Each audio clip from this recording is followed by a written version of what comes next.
नमस्कार। चर्चा में एक बार फिर आप सभी का स्वागत है। मैं हूं संजय उपाध्याय।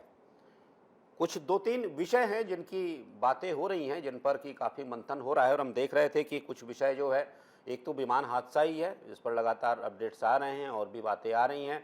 आज प्रेस कॉन्फ्रेंस भी हुई है मिनिस्ट्री ऑफ सिविल एविएशन की, लेकिन और भी कुछ विषय है जिस पर आज हम चर्चा करेंगे और जानने की कोशिश करेंगे कि आखिर इन बातों पर इतनी बातें क्यों हो रही हैं और ये चर्चाओं का विषय क्यों बने हुए हैं। चलिए शुरुआत कर लेता हूं बिना समय गवाए। पहला विषय आता है छत्तीसगढ़ पुलिस से, छत्तीसगढ़ गृह मंत्रालय से। पहला विषय ऐसा है कि इसमें छत्तीसगढ़ पुलिस की जो शब्दावली होती है, जो जांच के दौरान जो भाषाई उपयोग की चीज़ें होती हैं, उन्हें बदलने की तैयारी की जा रही है। बदलने की तैयारी मतलब कि वो जो परंपरागत शब्द चले आ रहे थे आमतौर पर, जिससे लोग ज़्यादा कहिए कि विज्ञ नहीं होते, जो ज़्यादा उसे जानते नहीं हैं उन शब्दों का अर्थ क्या होता है, लेकिन पुराने चले आ रहे वो ऐसे शब्द हैं, उन्हें बदलने की अब तैयारी की जा रही है।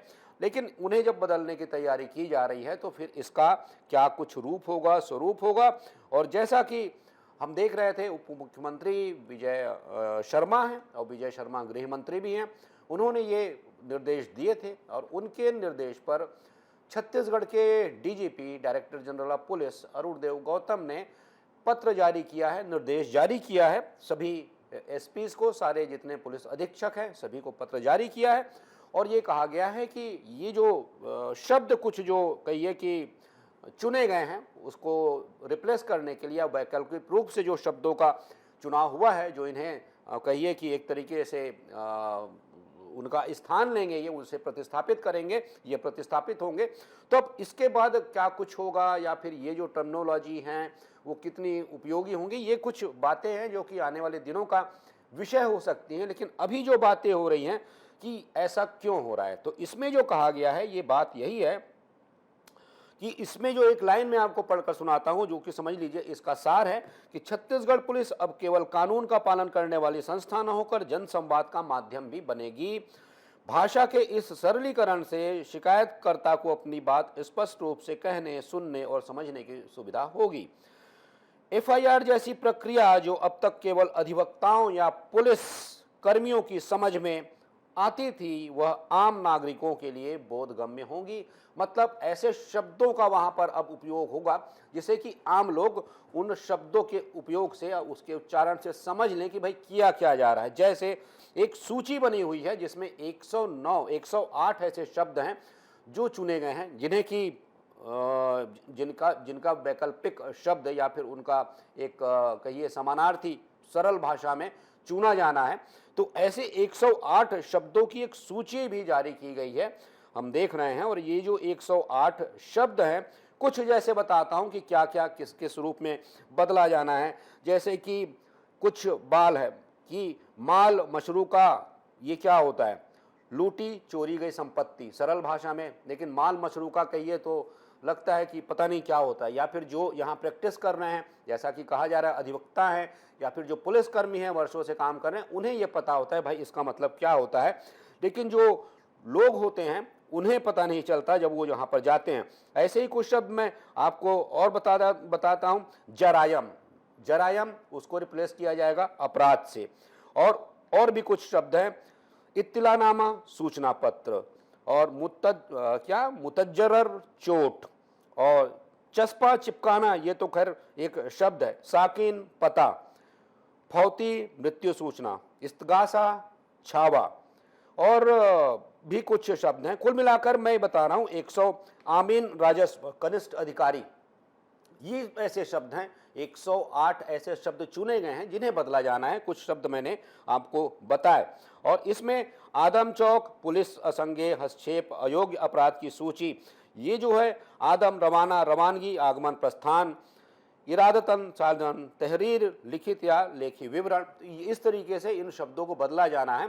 हालांकि इसके साथ एक प्रश्न और खड़ा होता है, जैसा मैं सोच रहा था और जब मैं ये देख रहा था तो समझने की कोशिश कर रहा था, समझूंगा भी मैं, कि जब इन शब्दों को बदला जाएगा पुलिस की जांच में, इन शब्दों की जगह ये जो वैकल्पिक शब्द बताए जा रहे हैं ये जब आएंगे, इनका उपयोग होगा, जैसा कि निर्देश जारी किया जा चुका है। और ये भी कहा गया है इसे औपचारिकता ना माने, क्योंकि ये जो है आपको करना होगा। इसे सिर्फ औपचारिकता ना माने, इसका असर प्रभाव दिखना चाहिए, ये भी कहा गया है। तो दूसरी बात जो मैं कह रहा था कि अगर ये शब्द बदल जाते हैं तो क्या फिर कोर्ट में जो शब्दावली होती है, न्यायालयों की जो शब्दावली होती है, निचले न्यायालय जहाँ पर ये सब कुछ जाता है, वहाँ पर भी कुछ शब्दावलियाँ चेंज होंगी, बदलेंगी, उनका स्थान लेंगी, क्योंकि जिस शब्दावली में ये सारी जांच होगी उसी शब्दावली, वही भाषा में तो वो जांच रिपोर्ट अदालत में जाएगी, उसी नाम से जाएगी। तब ऐसे में क्या वहाँ भी इस प्रकार के बदलाव की आवश्यकता है। क्षमा कीजिएगा, लेकिन ये सब कुछ जानना होगा विशेषज्ञों से, वो क्या कहते हैं और इसमें आगे क्या कुछ हो सकता है। लेकिन फिलहाल ये एक बड़ी चर्चा का विषय बना हुआ है कि छत्तीसगढ़ सरकार एक अभिनव पहल करने जा रही है और इस पहल के अंतर्गत शब्दावली, जांच की शब्दावली, परंपरागत और कठिन शब्दों वाली शब्दावलियां बदली जाएंगी और उनकी जगह नए और आसान शब्दों का चयन किया जाएगा, उनसे प्रतिस्थापित किया जाएगा। तो चलिए, एक ये विषय हुआ। दूसरी बात हम करते हैं कि अमित शाह, केंद्रीय गृह मंत्री अमित शाह, ये दूसरा विषय मैं ले रहा हूं। केंद्रीय गृह मंत्री अमित शाह पचमढ़ी पहुंचे हुए हैं, मध्य प्रदेश पहुंचे हुए हैं। मैं दूसरे खबर की बात कर रहा हूं, जो दूसरी चर्चा का विषय ले रहा हूं उसे आप लेकर आइए स्क्रीन पर। ये जो दूसरा विषय है अमित शाह, उनकी बात मैं कर रहा हूं। अमित शाह केंद्रीय गृह मंत्री हैं, वो पहुंचे हुए हैं पचमढ़ी, और पचमढ़ी वो पहुंचे हुए हैं, यहाँ पर एक प्रशिक्षण वर्ग कार्यक्रम है। मतलब यहाँ पर अमित शाह भारतीय जनता पार्टी के नेताओं की क्लास ले रहे हैं। उन्होंने क्लास ली है, शायद ले रहे हैं या फिर ली है, और उन्होंने जो क्लास ली है, जो पाठशाला लगाई है, उसमें सारे मंत्री, विधायक, सांसद, राज्यसभा सांसद, लोकसभा सांसद सारे इसमें शामिल हैं। और उन्हें एक तरीके से समझिए नवाचार के सारे गुर सिखाए जा रहे हैं। नवाचार का मतलब कि जो बदलती राजनीति में जो भी उसका आधुनिकीकरण हो रहा है, राजनीति में जो अलग अलग टेक्नोलॉजी का अभी उपयोग हो रहा है, नए नए गैजेट्स आ रहे हैं, सोशल मीडिया ही लीजिए या फिर मोबाइल का उस रूप में कैसे प्रयोग किया जाए, एक नेता के रूप में या फिर एक कार्यकर्ता के रूप में पार्टी की विचारधारा को ज़्यादा से ज़्यादा व्यापक आधार देने के लिए, या फिर एक तरीके से सरकार की योजनाओं के प्रचार प्रसार के लिए, कुल मिलाकर संगठनात्मक गतिविधियों के साथ साथ सरकार की छवि को भी एक तरीके से कहिए कैसे उसकी ब्रांडिंग की जाए। तो ये तमाम विषय हैं जिसको लेकर प्रशिक्षण वर्ग कार्यक्रम रखा गया है। अब प्रशिक्षण वर्ग कार्यक्रम रखा गया है, मैंने कहा जैसा कि केंद्रीय मंत्री अमित शाह पहुंचे हुए हैं और यहाँ पर सारे मंत्री विधायक हैं। मुख्यमंत्री मध्य प्रदेश के डॉक्टर मोहन यादव भी यहाँ हैं, और यहाँ है ही नहीं बल्कि वो 3 दिन यहीं रहेंगे, पचमढ़ी में ही रहेंगे। केंद्रीय मंत्री शिवराज सिंह चौहान भी पहुंचे हुए हैं, वो भी इस प्रशिक्षण कार्यक्रम में हैं। अब जब समझिए 3 दिन यहीं रहेंगे डॉक्टर मोहन यादव, मध्य प्रदेश के मुख्यमंत्री, तब ऐसे में मानकर चलिए कि अब अगले 3 दिन मध्य प्रदेश की सरकार वो पचमढ़ी से ही चलेगी, क्योंकि मुख्यमंत्री वहां पर हैं, निश्चित रूप से अधिकारी भी वहां पर हैं, तो सब कुछ वहीं से चलेगा अगले 3 दिनों तक। एक तरीके से ये मान लीजिए कि वहां से अब सरकार चलेगी मध्य प्रदेश की 3 दिनों तक। अब इस प्रशिक्षण कार्यक्रम की हम बात करें तो इस प्रशिक्षण वर्ग कार्यक्रम समय समय पर संगठन स्तर पर इसका आयोजन होता है, और जब भी इसका आयोजन होता है बड़े नेता पहुंचते हैं और राजनीति के वो गुर सिखाते हैं, वो बातें बताते हैं कि जो बड़े सहायक होते हैं आने वाले दिनों में। और निश्चित रूप से जो राजनीति के दिग्गज हैं, चाणक्य कहे जाते हैं, वो जब पहुंचते हैं और ये सब बताते हैं, क्लास लेते हैं और उन्हें बारीकियां समझाते हैं राजनीति की। और जैसे मैंने कहा महत्वपूर्ण विषय, परंपरागत विषय तो हमेशा उसी मजबूती के साथ होते हैं, लेकिन परंपरागत विषयों के साथ साथ संगठन से जुड़ी जो नवाचार के विषय होते हैं, जो मॉडर्नाइजेशन है, जो आप आधुनिकीकरण कह लीजिए, आधुनिक गैजेट जो भी अभी आ रहे हैं, लेटेस्ट जो भी टेक्नोलॉजी आ रही है, उनका कैसे राजनीति में उपयोग किया जाए, ब्रांडिंग में सरकार की, संगठन को मजबूत करने के लिए उसका कैसा उपयोग किया जाए, ये सब कुछ यहाँ पर सिखाया जाएगा। और साथ ही साथ संगठन को मजबूत बनाने के लिए एक नए राजनीतिक समझिए रणनीतिक स्तर पर भी कुछ तैयारियां कैसी हों, आने वाले दिनों में संगठन की जो कार्य होते हैं उनकी दशा दिशा कैसी रहेगी, या उन्हें लेकर क्या कुछ सोचा जा रहा है शीर्ष नेतृत्व के द्वारा, ये सब कुछ भी यहाँ पर बताया जाएगा। ये मैंने लिया दूसरा विषय। अब मैं तीसरे विषय पर आता हूं, जो तीसरा विषय निकल कर आता है, और ये तीसरा विषय जो निकल कर आता है वो उसी से जुड़ा हुआ है, जो कि विमान हादसा, दुखद विमान हादसा, हृदय विदारक विमान हादसा, जिसने कहिए कि सबको सन्न कर दिया, सब स्तब्ध रह गए, सुन्न रह गए, या फिर कहिए कि कुछ समझ में नहीं आ रहा था, बेसुध से थे। उस विमान हादसे में अभी जो अपडेट है, लेटेस्ट अपडेट है कि मरने वालों की संख्या 275 पहुंच गई है।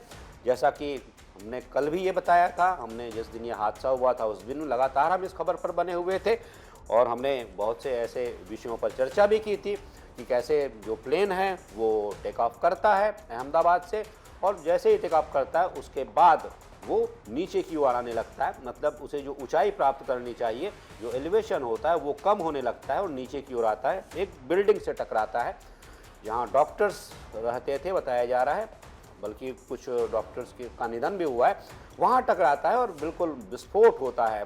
कहिए कि एक बड़ा विस्फोट और ज्वाला निकलती है और सब कुछ लगता है कि ख़त्म हो गया। लेकिन इसी हादसे में, इतने बड़े हादसे में, यहाँ की सारे यात्री जो है वो आग की लपटों का शिकार हो जाते हैं, लेकिन एक व्यक्ति जो आप स्क्रीन पर देख रहे हैं, ये है विश्वास कुमार हैं, रमेश विश्वास कुमार, ये बच जाते हैं। देखिए वो खुद चल कर जाते हैं और वो बच जाते हैं। वो कहते हैं कि जब ऐसा सब हादसा होता है, उनकी तरफ का दरवाज़ा टूटता है और वो सीट सहित नीचे आ जाते हैं।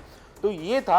अब लेकिन अपडेट्स अभी ये हैं कि अब जब शव हैं उन्हें रखने के लिए या फिर उन्हें परिजनों तक पहुंचाने के लिए, परिजनों को सुपुर्द करने के लिए 170 या फिर जितने शव हैं उतने ताबूत, जब ऐसा माना जा रहा है उतने ताबूत का भी ऑर्डर दिया गया है, जिसमें ये शव भेजे जाएंगे। क्योंकि जो शव हैं, जो अधिकतर शव हैं, अधिकांश शव हैं, वो समझ लीजिए कि एक तरीके से उस स्थिति में है कि उन्हें ताबूत से भेजना ही आवश्यक समझा जा रहा है। इसके साथ ही साथ आप समझिए कि कैसी स्थिति होगी कि शवों की पहचान के लिए डीएनए सैंपल लिए जा रहे हैं, उन सैंपल से क्रॉस चेक किया जा रहा है, क्रॉस वेरिफिकेशन हो रहा है, ताकि शवों की पहचान की जाए कि कौन सा शव किस परिवार को सुपुर्द किया जाए। स्थिति आप समझिएगा, कहीं ना कहीं दिल फट जाता है ऐसी घटनाओं को सुनकर, और ये लगता है कि ये जब कुछ जो होता है तो इससे क्या आप कहिए कि आदमी शून्य भाव में चला जाता है, कुछ ज़्यादा रह नहीं जाता है कि वो क्या बोल पाए। तो अब ये सब कुछ हो रहा है और उसके बाद आगे की भी जांच की जानी है। जैसा कि आज मिनिस्ट्री ऑफ सिविल एविएशन की आज प्रेस कॉन्फ्रेंस हुई, पत्रकार वार्ता में घटना का वही विवरण बताया गया। ये भी कहा गया है कि ब्लैक बॉक्स मिला है विमान का, एयर इंडिया का विमान था, ब्लैक बॉक्स मिला है, और इसके मिलने के बाद जांच और भी की जाएगी, ब्लैक बॉक्स की बारीकी से जांच की जाएगी, और यह पता लगाने में सहायक हो सकता है, सहायक सिद्ध होगा कि आखिर ये सब कुछ कैसे हुआ। और ये भी कहा गया है कि हम इसके लिए बिल्कुल कहिए आतुर है ये जानने के लिए, जब ब्लैक बॉक्स की पूरी जांच की जाएगी कि क्या कुछ निकलता है, ये सब कुछ कैसे हुआ है, इसका पता लगाया जा सकेगा।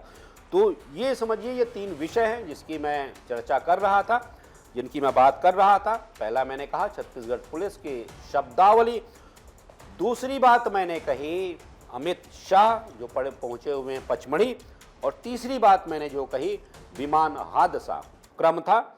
और ये सब जो सारी जो बातें हैं, ये सारी जो कहिए कि ये सब सीक्वेंसेस हैं, इनकी लगातार चर्चा हो रही है, जो चर्चा में बने हुए हैं। जैसा मैं कह रहा हूँ, दोहरा रहा हूँ, छत्तीसगढ़ पुलिस जब अपनी शब्दावली बदलेगी तो ये कहा जा सकता है कि ये एक अपने आप में अनोखा एक निर्णय है। अब इसका क्या असर होता है ये देखना होगा। हालांकि जो कहा जा रहा है, निश्चित रूप से बहुत से ऐसे शब्द होते हैं जिन्हें आम लोग नहीं समझ पाते हैं, और उसे कहिए कि उसी भाषा की नासमझी में कई बार उनसे कुछ गलतियां भी हो जाती हैं जांच के दौरान। तो यही कोशिश की जा रही है कि उनकी जगह सरल शब्द लाए जाए। दूसरा, पचमढ़ी में केंद्रीय गृह मंत्री की पाठशाला, और तीसरा विमान हादसा, उसके अपडेट्स। तो आज की चर्चा में सिर्फ इतना ही, और भी विषयों के साथ आएंगे आपके सामने। तब तक दीजिए आज्ञा। नमस्कार।